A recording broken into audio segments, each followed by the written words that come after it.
नमस्कार स्टूडेंट। हम लोग एक नए सेशन को स्टार्ट कर रहे हैं जिसमें हम लोग एक बुक को कवर करेंगे जो कि बहुत इम्पोर्टेंट होती है। प्रतियोगिता दर्पण बुक को इस सेशन में स्टार्ट करेंगे और प्रतियोगिता दर्पण जो बुक है इसको हम लोग पार्ट बाय पार्ट में पढ़ेंगे। तो ये पार्ट 1 होगा जिसमें मंथली बुक को कवर करेंगे और ये पूरी किस महीने की होगी? सितंबर।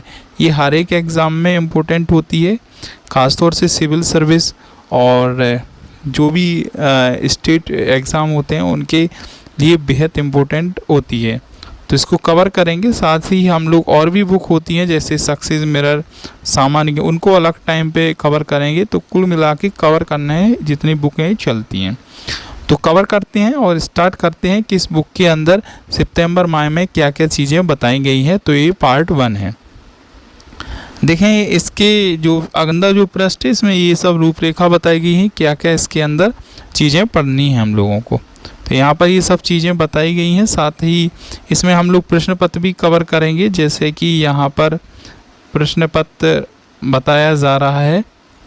यहाँ पर मध्य प्रदेश पीसीएस का इसके अंदर प्रश्न पत्र है, उत्तर प्रदेश लोक सेवा आयोग का प्रश्न पत्र है, जो प्रशासनिक स्नातक परीक्षा हुई थी उसके बारे में भी प्रश्न पत्र, उसको भी लगाएंगे। तो जितने भी प्रश्न पत्र होंगे वो हम सब करेंगे यहाँ से। तो यहाँ हम लोग करते हैं इसको कवर।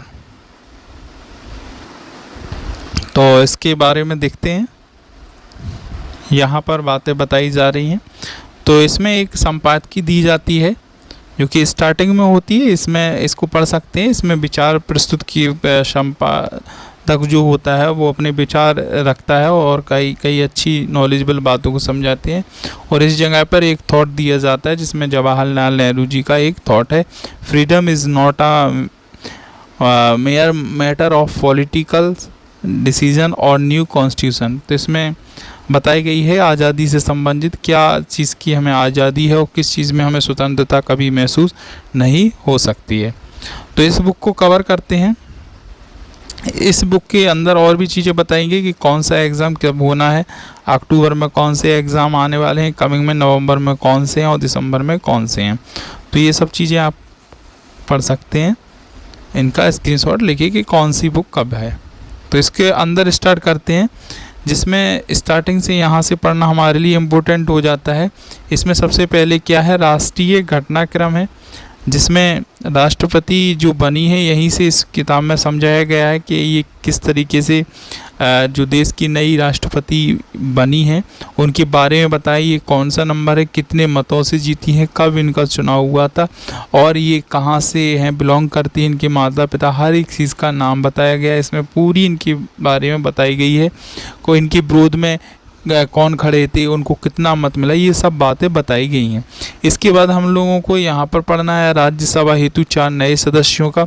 ये सभी चीज़ें हम लोगों को पार्ट बाय पार्ट में कवर करनी है। कुल मिला के इस महीने के लास्ट तक इस बुक को ख़त्म करनी है तो पार्ट में। तो स्टार्ट करते हैं, टाइम को कम गवाते हैं।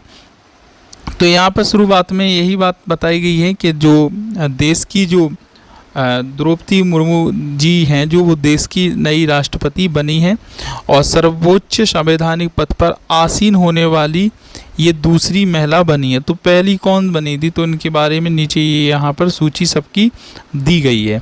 तो देखें यहाँ पर क्या बताया कि आज़ादी का जो अमृत महोत्सव वर्ष रहा है इस साल में सबसे बड़े जो भारत लोकतंत्र है इसके इतिहास की सुनहरा पन्ना उस समय जुड़ गया जब एक आदिवासी समूह की महिला जिनका नाम क्या है, द्रौपदी मुर्मू, ने देश के सर्वोच्च राष्ट्रपति पद की शपथ ग्रहण को लिया है। और पहली बार हुआ ये कि स्वतंत्र भारत में जन्मी एक महिला ने देश के शीर्ष संवैधानिक पद की बागडोर को अपने हाथ में संभाली है। देखें यहाँ पर वही चीज़ बताई है कि राष्ट्रपति पद के लिए जो नामांकन किया गया था वो कब किया गया था, 18 जुलाई को किया गया था और ये एनडीए के साइड से थी। और यहाँ पर लिखा गया है इसमें कि 21 जुलाई को मतगणना हुई थी और 21 जुलाई के दिन ही क्या हो गया था, रिजल्ट घोषित हुआ था।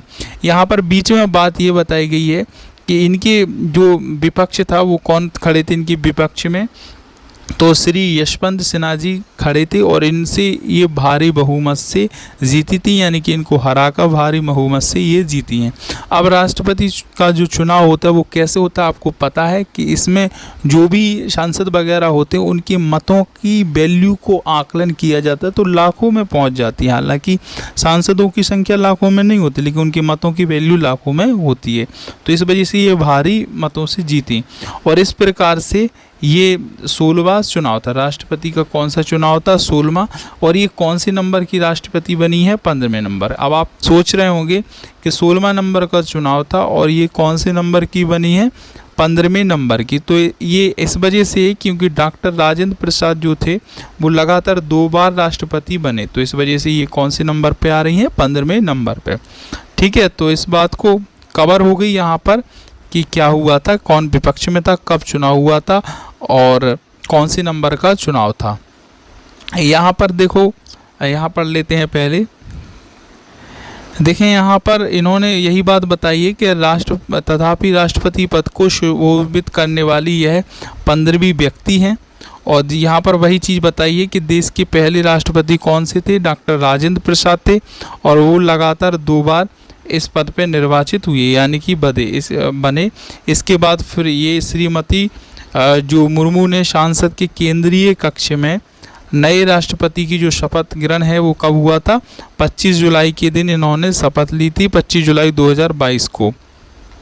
अच्छा, ये यहाँ पर इम्पोर्टेंट ये हो गया कि राष्ट्रपति को शपथ कौन दिलाता है? तो राष्ट्रपति को जो शपथ है वो मुख्य न्यायाधीश दिलाते हैं।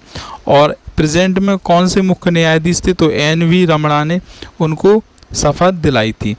तो आज़ादी के 75 वर्ष में और आज़ादी के अमृत महोत्सव के दौरान यह चुनाव जीतकर आदिवासी समुदाय की एक कितने वर्षीय महिला थी? तो 64 वर्षीय द्रौपदी मुर्मू ने देश के प्रथम नागरिक बनने का सम्मान हासिल किया और साथ साथ तीनों सेनाओं के सर्वोच्च कमांडर की सबसे कम उम्र में ही अपने यहाँ पर लिखा है कि इस सर्वोच्च पद पर हासिल करने का श्रेय प्राप्त किया। अब देखो यहाँ पर वही चीज़ें बताई गई हैं कि 2 उम्मीदवार वाले इस चुनाव में निर्वाचन मंडल के 2824 सदस्यों के मत थे। कितने सदस्यों के मत थे? 2824 सदस्यों के मत थे और इनका मत वैल्यू कितना था? 6,76,803 था, जहां पर NDA उम्मीदवार श्रीमती मुर्मू को प्राप्त हुए, इतने वोट प्राप्त हुए, जबकि विपक्ष को कितने प्राप्त हुए? 1877 सदस्यों की, और जिनका मत वैल्यू कितना था? 3,80,177। तो ये पूछ सकते हैं क्योंकि क्वेश्चन को डीपली ले जाते हैं, ऊपर का क्वेश्चन तो सबको कंप्लीट है, तो पूछने के लिए ये पूछ सकते हैं इनका मत वैल्यू कितना था। और इस प्रकार से कुल वैध मतों का कितना प्रतिशत मुर्मू जी को प्राप्त हुआ? 64.03%, जबकि हारने वाले प्रत्याशी को कितना प्राप्त हुआ? 35.97% मत ही प्राप्त हुआ। यहाँ पर यही सब बातें बताई जा रही हैं कि निर्वाचक मंडल के सदस्यों में से 540 सांसदों व 2284 विधायकों सहित कुल 2824 सदस्यों ने श्रीमती मुर्मू के पक्ष में मतदान किया, जबकि जो सिन्हा जी थे इनके पक्ष में 1877 सदस्यों में 208 सांसद और 1669 विधायक शामिल हुए थे। अब यहाँ पर NDA दावा कर रहा है कि कुछ जो विपक्षीय पार्टी थे तो उनके सांसद और विधायकों ने भी मुर्मू जी के पक्ष में वोट डाले हैं। तो यहाँ पर कुछ बातें ये भी बताई गई हैं कि कौन से केंद्र प्रशासित प्रदेश और कहाँ की कितने लोगों ने इनके विपक्ष में और कौन लोगों ने इनके पक्ष में वोट डाले हैं। जैसे कि यहाँ पर एक क्या बात बताइए, ये इम्पोर्टेंट है कि केरल का जहाँ एक भी NDA का उम्मीदवार नहीं था वहाँ से इनको कितना विधायक का मत प्राप्त हुआ? 1 विधायक का। तो ये इम्पोर्टेंट है, पूछ सकते हैं पेपर में। और यहाँ पर क्या लिखा है कि यहाँ पर ये बात बताइए कि यशवंत जो सिन्हा है उनको आंध्र प्रदेश, नागालैंड, सिक्किम से खाता ही नहीं खुला, वोट ही नहीं मिला, उनको कोई भी मत ही प्राप्त नहीं हुआ। यहाँ पर जो 53 सदस्यों के जो मतगणना में कैसे होगा? अवैध घोषित होगा। तो यहाँ पर ये इम्पोर्टेंट पॉइंट हो सकता है, कितने मत इस बार गणना में अवैध घोषित हो गए? तो 53 हो गए थे। कहाँ से थे? इनमें से 15 सांसद के थे, 5 पंजाब मध्य प्रदेश के थे, पंजाब और मध्य प्रदेश, 5 पंजाब के, 5 मध्य प्रदेश के, 4 यानी कि 4 दिल्ली के और 4 पश्चिम बंगाल, कर्नाटक, महाराष्ट्र के निर्वाचकों के थे। उत्तर प्रदेश की विधानसभा के थे 3 थे, बिहार के कितने थे 2 थे, और फिर एक यहाँ पर लिखा है तेलंगाना, तमिलनाडु, झारखंड इनके थे। फिर नीचे केंद्र शासित प्रदेशों की बारे में बात बताई गई है।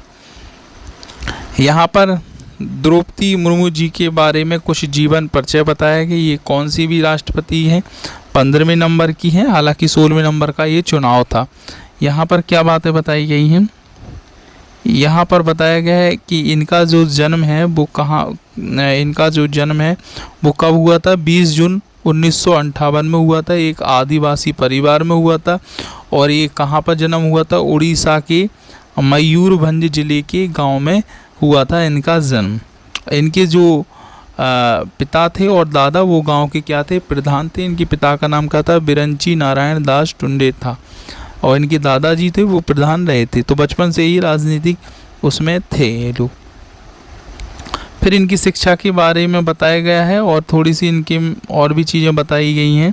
2014-2007 में 2015 में एनडीए के कार्यकाल इनका और चुनावी मुद्दों से लेकर ये सब बातें बताई गई जो कि अपने इतना काम की नहीं होती हैं। तो एक बार और आपको बता दें कि यहाँ पर इसमें बुक में बताया जा रहा है, तो ये वो हैं अपने न्यायमूर्ति जी NV रमणा जी, जो कि इनको शपथ दिला रहे हैं। और बुक में यहाँ पर पूरी लिस्ट बताई गई है कि अभी तक कौन कौन से राष्ट्रपति नियुक्त हुए हैं। तो राजेंद्र प्रसाद 2 लगातार बने। यहाँ पर सर्वपल्ली राधाकृष्णन है, जाकिर हुसैन है, फिर इसके बाद VV मिरी हैं, फखरुद्दीन अली अहमद हैं, फिर संजीव रेड्डी हैं, यहाँ पर यानी जेल सिंह है, फिर वेंकटे रमैया जी हैं, दयाल शर्मा हैं, KR नारायण हैं, अब्दुल कलाम जी हैं, प्रतिभा पाटिल हैं, ये पहली हो गई थी महिला राष्ट्रपति, और ये कौन सी हो गई, दूसरी। लेकिन आदिवासी में ये कौन सी है, पहली। तो यहाँ प्रणब मुखर्जी हैं, फिर इसके बाद रामनाथ कोविंद जी हैं। तो अब 2 आई हैं, तो पहली भी ध्यान रखना है क्योंकि एग्ज़ाम में ये पूछ सकते हैं। तो ये था राष्ट्रपति से कुछ इम्पोर्टेंट पॉइंट कवर हो गए होंगे आप सभी के। इसके बाद हम लोग इसका पार्ट 2 आएंगे और पार्ट 2 के बारे में भी हम लोग इसको देखेंगे। तो आप सभी का थैंक यू देखने के लिए।